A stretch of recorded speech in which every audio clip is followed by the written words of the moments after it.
ஈசன் புகழ் பேசிடவே நான் பிறந்தேனோ அதை பாசவினை சாரத்திலே ஏன் மறந்தேனோ ஈசன் புகழ் பேசிடவே நான் பிறந்தேனோ அதை பாசவினை சாரத்திலே ஏன் மறந்தேனோ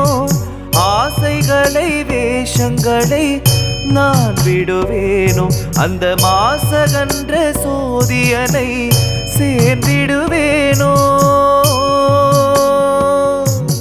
தூண்களில் ஆவான் படைத்தார் தூயவன் அவனே கழல் தேடி வரும் கண்களுக்கு தாயானவனே தூண்களில் ஆவான் படைத்தார் தூயவன் அவனே கடல் தேடி வரும் கண்களுக்கு தாயா